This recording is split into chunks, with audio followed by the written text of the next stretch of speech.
ఈరోజు మీకు పిత్తుల్లో రకాలు భయం పిత్తు, కుయ్యి పిత్తు, తుస్సు పిత్తు అని పిత్తుల్లో రకాలు గట్టి పియ్య, మెత్తన పియ్య, పలచన పియ్య. మళ్ళీ చెప్తున్నాను, ఇది జీవితాలను మార్చే సైన్స్. ఇది అందరికీ చూపించండి, 100 ఏళ్ళు బతుకుతారు. ఇప్పుడు పిత్తుల్ని అపానవాయువు అంటారు తెలుగులోని. సో దీనికి సంస్కృతంలోని పద్యం కూడా ఉంది. భూమి భయం భయం నేస్తే కుయ్యి కై కుంచునయం తుస్సు పిత్తు మహాగౌరవ ఇతతో పిత్తు లక్షణ. అంటే భయం నేస్తుంటే పెద్ద పెద్ద శబ్దాలు కలిగించే పిత్తులు భయం కలిగించవచ్చు కానీ వాసన రావు, గ్యాస్ట్రిక్ అనమాట. కుయ్యి కై కుంచునయం అంటే కుయ్యి అని శబ్దాలు వస్తాయి, ఓకే, ఓ మాస్టర్ స్మెల్ వస్తుంది, ఓకే. కానీ గ్రూప్ ఉండేటప్పుడు సందట్లో సదమియా అన్నట్లు తుస్సుమని పిత్తేస్తారు, ఎవరెవరని చూసుకుంటారు. కానీ కడుపు చెడిపోద్ది, వాసన చాలా దరిద్రంగా ఉంటుంది.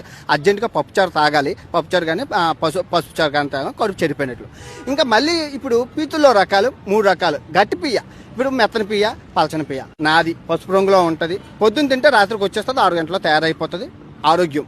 ఇంకా గట్టి పియ్య ఒక 5 రోజులు స్టాక్ ఉండిపోయి నల్లగా కుక్కపీలా పడుతుంది, కడ్డీలు రాడ్లు వెళ్తారు, అది కడుపు ఆరోగ్యం మొత్తం అర్జెంట్గా విరోచనాలు మంది తాగాలి. ఇంకా పలచన పియ్య అంటే చట్నీలాగా ఉంటుంది.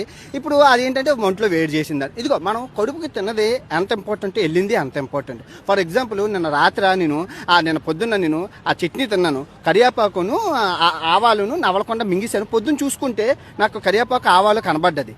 అంటే అప్పుడు తర్వాత రోజు నేను ఏం చేశాను, ఆవాలును కరివేపాకును నవిలిస్తున్నాను, 3 ఏకలు వచ్చాయి. చూసారు అంటే మనం చూస్తేనే కదా తెలుసు.